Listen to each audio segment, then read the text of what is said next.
Today we're going to talk about the 2019 recruiting class and so forth, so on. But let's just back up and say what it actually means. What do you mean you don't subscribe to my son's YouTube channel? Mama, no! Just snap the damn ball, RJ. For early signing day. Early signing day is implemented to give kids an opportunity to not only commit early, right, but sign their national letter of intent so that they can early enroll and get to campus in January, because it is becoming a thing for recruits to want to enroll early and get that jump on spring ball, because spring ball leads to playing time. Now, no matter how you feel about Buki, one of the things that was nice about him getting to Oklahoma is that he got to play in the spring game, he got to be here all summer, he got ahead in his classwork, and he was a everyday starter until, it turned out he wasn't playing very well. Same thing with Ronnie Perkins, for which things have gone a lot better, right? So we can look at true freshmen and how early signing period and enrolling early all has something to do with them getting on the field. Now, that said, early signing day is not for everybody. There are guys who are going to choose to commit and or sign on December 19th, which is the start of the early signing period. And there are guys that are choosing to commit on January 5th at the All-America game and or on National Signing Day. And we're going to go through which of those guys seems like he could have Oklahoma on his calendar for which he's going to commit to, and some who are not. We're also going to go through all the guys who have been committed and who plan to sign on December 19th. So with that, let's just take a look at this, right? You're going to lose Kyler Murray at quarterback, because whether he's playing baseball or football, he is going to be pro in 2019, right? Now we're having lots of conversations about what NFL teams might take a flyer on that guy if he's still planning to report for spring training, and he is in February. But, if you're Oakland and you decide you want to draft him number 3 and you want to back him up and say, hey, do you want this $30 million? Do you want a $20 million signing bonus? Yeah, you might have to give a lot of that $4.6 million back, but we're going to compensate you for it. And that becomes interesting. But even so, you're going to have a battle for the next quarterback, but I honestly think it's Austin Kendall, and I'll get into that further down into the show. Also, you lost Rodney Anderson because that dude decided, yeah, I'm just going to go to the NFL and not risk getting injured again, because he's blown out his knee. He's broken his neck. I mean, this guy he's broken his leg. He's coming back from 3 injuries, and he turned out to be better last year than he'd been ever before, and we were expecting him to carry a lot of the load. And you can make an argument that if Rodney Anderson is completely healthy, that, yeah, Kyler Murray probably doesn't win the Heisman, because he doesn't get that many touches, and he doesn't have to be that other running back in the backfield, especially when you get down to just 2 in Kennedy Brooks and Trey Sermon. I know that we count on TJ Pledger, but he's not there late, because hip flexors are a thing. Don't know if he's going to be available in the Orange Bowl, but I would assume so, because, again, he would effectively had about 6 weeks to heal from that hip flexor, right?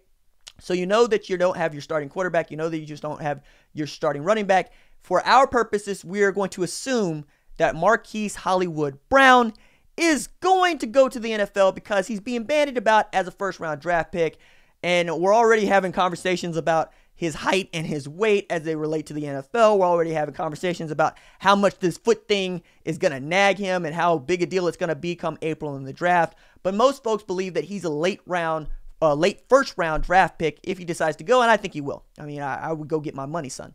We're also going to operate for now as if you're going to return Cody Ford, but maybe not Bobby Evans. You're going to not return perhaps Ben Powers. No, not perhaps. You're not returning Ben Powers. You're not returning Drew Samia. So you're going to have some arguments about who's going to be the starting guard, if not the starting tackles, because both of those guys could go in the NFL. And I think if they get favorable draft grades, they're gone. But if they get middling draft grades, there's nothing wrong with them sticking around to be the linchpins in another outstanding offensive line put together by Bill Bedenbaugh, right? We're going to get to Super Chats later in, because I'm trying to do a little bit more of a streamlined show. So I appreciate the Pick Sports Show. So we know what we have on the offensive side of the ball that's returning. We know what we have for the most part that is leaving. On the defensive side of the ball, you basically get everybody back but a handful, right? We are assuming that Amani Bledsoe is going to be gone, just that he won't win his appeal against the NCAA. He lost a year of eligibility because he tested positive for a banned substance, but he is currently in court right now trying to get that year back. But he went through senior night, so we'll assume that he's gone, right? You also know that you don't get Curtis Bolton back, who gave us, honestly, one of the best years from a linebacker that we've seen in recent memory.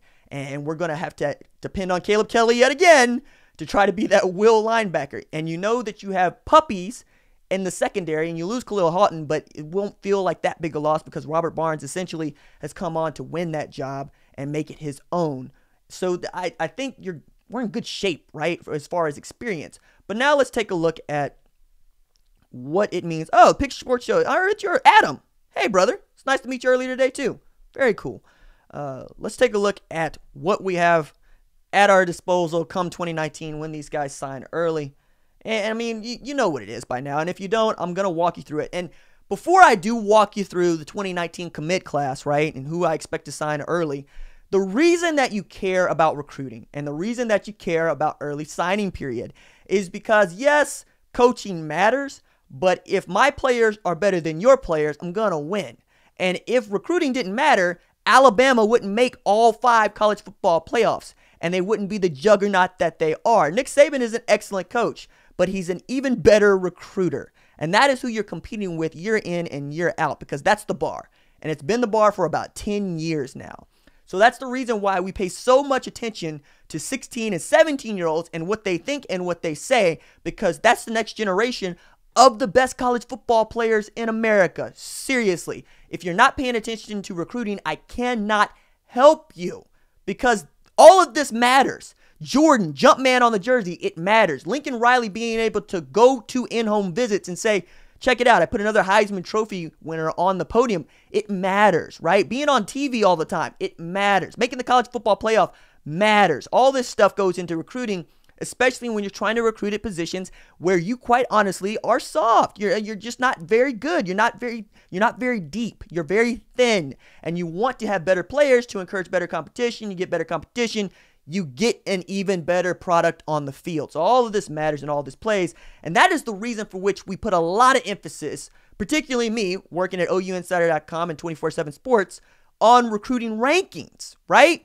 And where we put so much emphasis on 4-star and 5-star. It's not that those are the end-all, be-all of what a kid can be. I mean, DeAndre Baker won the Jim Thorpe Award at Georgia, and that guy was a 3-star prospect. Denzel Ward went number 4 overall in the draft last year and is the second best rookie defensive back in the league this year, and he was a 3-star prospect that went to Ohio State, all right? So the stars don't necessarily indicate how good a kid is going to be. Far from it. Kenneth Mann has turned into one of the best defensive players that we have, and he was a 3-star recruit. But they are a good barometer of success because, believe it or not, hey, everybody was right in making Kyler Murray a 5-star quarterback, right? I ended up living up to that reputation and showing everybody just how great he is as a quarterback.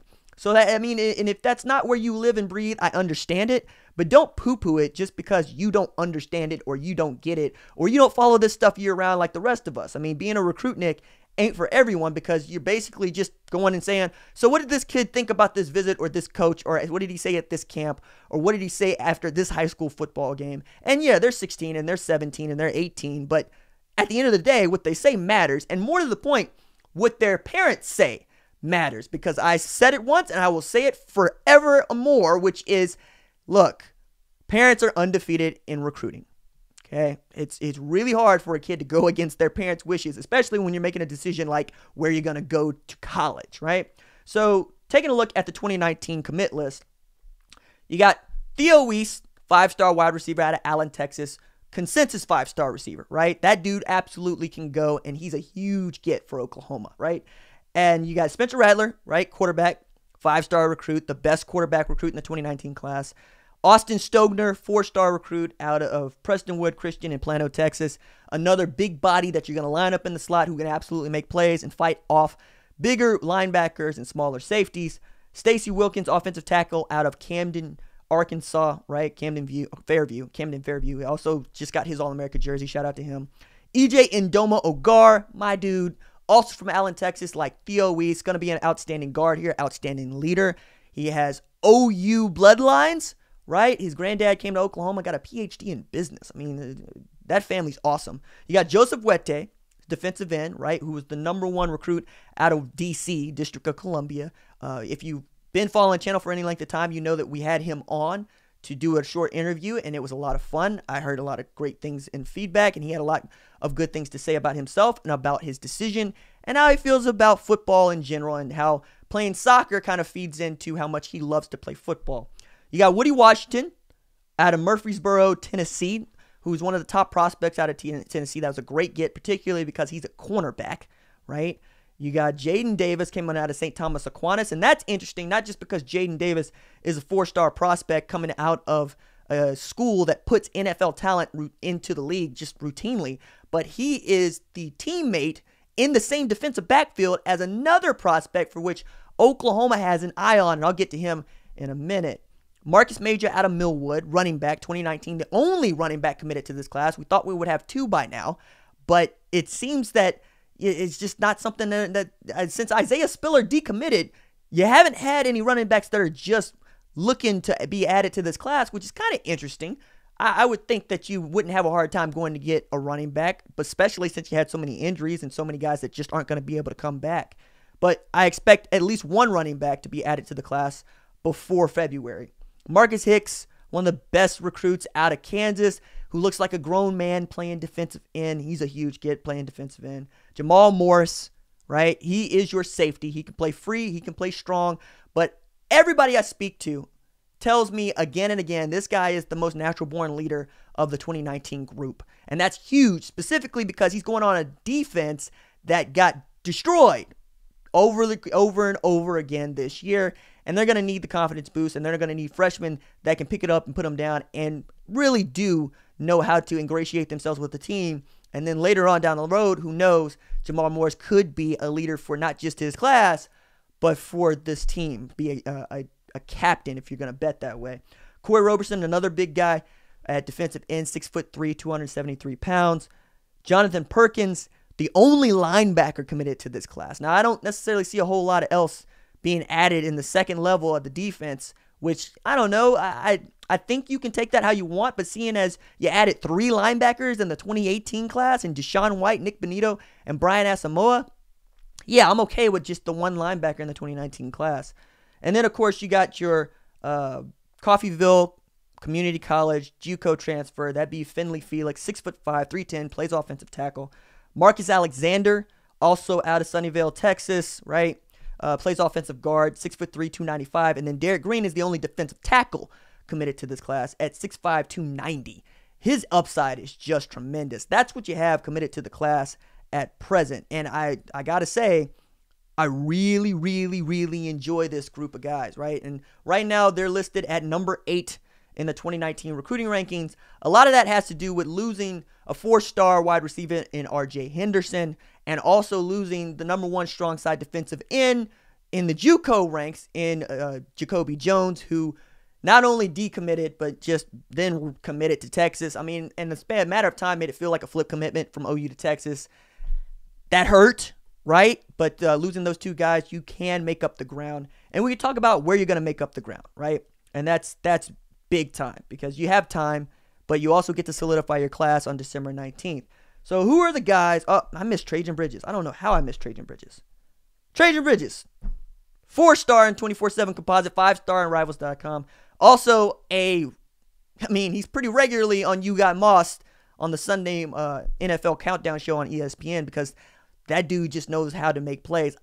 Look, they had that dude double covered at one point in the end zone. He still went up there and made a play. So I think I just skipped him in the list for whatever reason. But those are your 17 commits who I expect all of them to sign on December 19th. Now, who could be added to the class? This is where things get really, really interesting. So, at defensive back, you got a 4-star in Chris Steele, who at one point was committed to USC. I've had lots of conversations with him. I really like him. I really like his demeanor. He has this air of confidence about him that borders on arrogance when he's playing ball, but I think you got to have that if you're playing corner at any level, but especially when you're playing corner against the best, and he is at St. John Bosco. They routinely match up against Mater Dei, and I'll tell you how that plays into things here in a minute. But the leaders for him feel like Oregon and Florida. I know USC is kind of there, but since they kind of blew up their staff and just kept Clay Helton, I don't expect that to really be a thing. I know that Oregon is still very much in play, And I know that Florida was the last place that it kind of felt like he might end up committing to, because he wanted to get away from home. He also wanted to go to a place where they put defensive players into the NFL, and you could say that about most SEC schools. And his top 5 included South Carolina, Florida, Oklahoma, Oregon, and USC. And the one that he kept talking about when I would ask him is Florida, right? Now, he brings everybody up, and he talks about everybody, but also the folks around him feel like it's Florida or Oregon at this point. Though he does live just down the road for USC, so I don't know how you could ever rule that out. I mean, that's like a kid from Oklahoma City, like Demarius Houston, going to Texas. And I would say that you can still keep an eye on that dude and maybe be able to flip him. We'll see. So then you're moving on to another defensive back at the California area in Jeremiah Criddle, 4-star 2019 DB that you can move to safety. And that's also interesting because you need a safety to join this class. You'd like another corner as well, but you need a safety.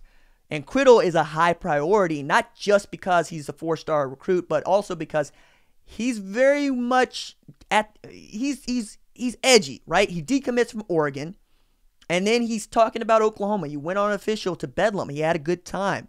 Lincoln Riley was just there with an in-home visit, and word is that Sooners are leading Jeremiah Criddle, so you feel like you need to close that guy. You feel like you need to get him committed and signed, if not on December 19th, then on National Signing Day. And I think that's a guy that Oklahoma can definitely go get.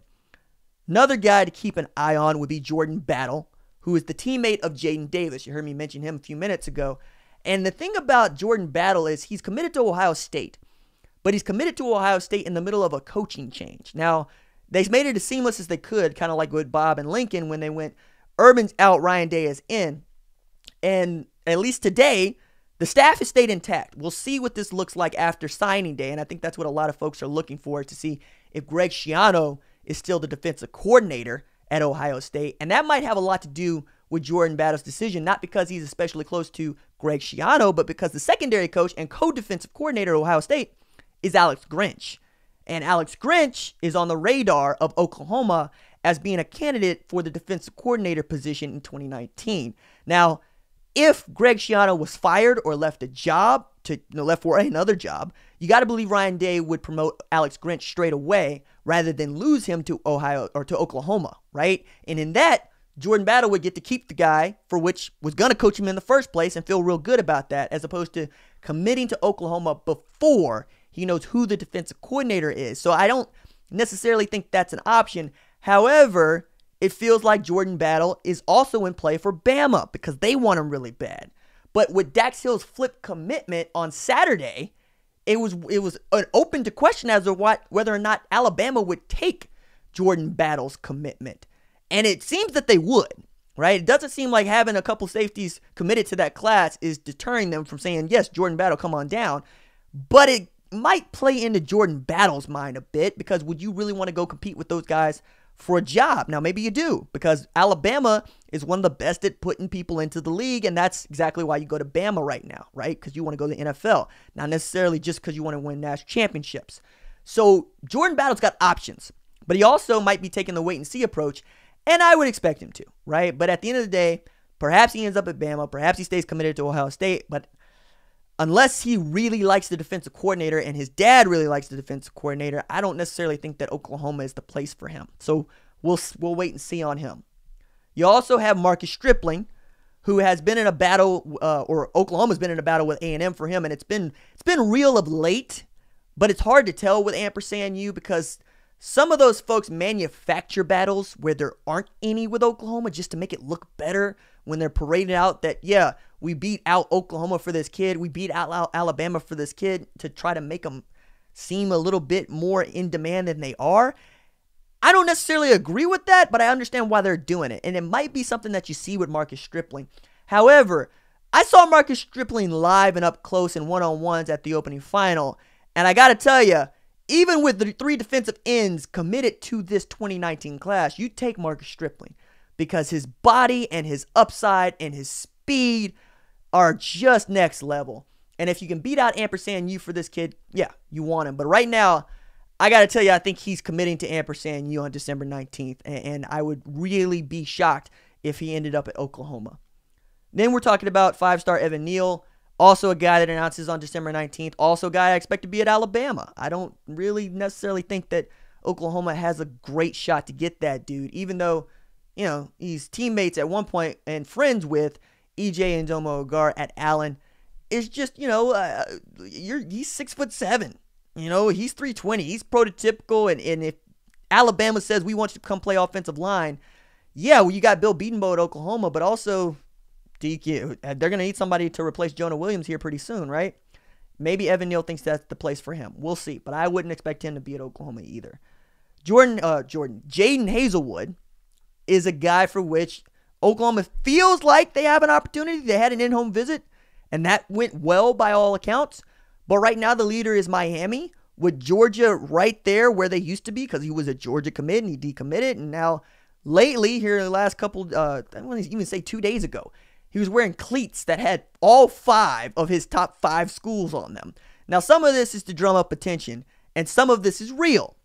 But right now, it feels like this guy would go to Miami if for no other reason than he'd be the number 1, right? He would not be challenged as a wide receiver and as the number 1 for Mark Richt's squad. Whereas he goes to Georgia, he's going to have some competition there. And he comes to Oklahoma, he'd be joining a 5-star in Theo East and what I believe should be a 5-star anytime now in Trajan Bridges. Both of those dudes can absolutely play. Plus, CeeDee Lamb is the number 1 next year, especially with Marquise Brown gone. But you also know that he's got family ties to Norman. He's got family ties to Oklahoma City. He's got family ties to OU. So maybe some of that plays in. We'll wait and see on him. But also that's a guy that's not going to announce until January 5th, like Chris Steele at the All-America game. Marcel Brooks has been brought up again, but I hadn't heard Marcel Brooks' names in months because I always just assumed he's gone to LSU.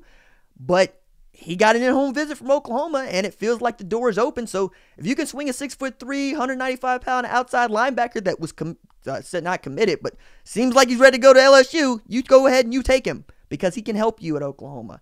And, of course, David Ogwugbu is the only other dyed-in-the-wool defensive tackle type that I think you get. But he'd have to blow up to that. Right now he's listed at 6'4", 225, another defensive end. And we all know how we feel about tweeners, and you're stacking up defensive ends in the class.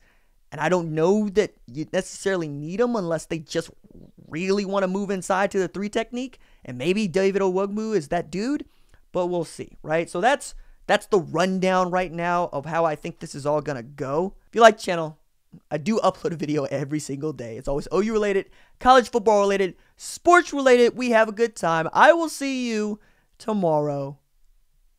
Deuces.